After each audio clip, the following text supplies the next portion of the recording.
সত্য করে বলো মা, তোমার মাকে কে দংশন করেছে? আমি দংশন করেছি পিতা। তুমি দংশন করেছো? হ্যাঁ পিতা। কিন্তু কেন দংশন করেছো? কেন দংশন করেছি তুমি শুনবে পিতা? আমি শুনতে চাই। তাহলে শুনো পিতা। আমার মাকে আমি কি বলেছি জানো পিতা? কি বলেছো?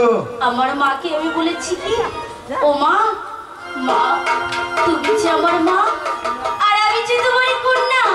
কিন্তু আমার মা আমার কথা বিশ্বাসই করলো না।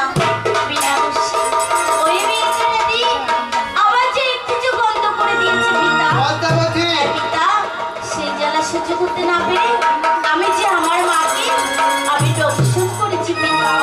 শোনো মা পদ্মাবতী, তোমার মা না জেনে শুনে তোমার একটি চোখ বন্ধ করে দিয়েছে। এর জন্য তোমার কোনো চিন্তা করতে হবে না মা। শোনো মা, আজ থেকে তোমার নিজ পিতা বলছে, এই নাক খুলে যত নাক নাগিনী আছে প্রত্যেক নাগে একটি করে চোখ বন্ধ থাকবে। তাদের সাথে তুমি মিলেমিশে থেকো মা। আরেকটা কথা শোনো মা, তুমি তো জানো তোমার মা ছাড়া যে আমি এক বিন্দু বাঁচতে পারি না। তাই তোমার পিতার আদেশ, তোমার মা সইতে এখনই বিষ তুলে নাও। পিতা, আমার নিজেরই বিষ আমি নিজে তুলে নিচ্ছি পিতা।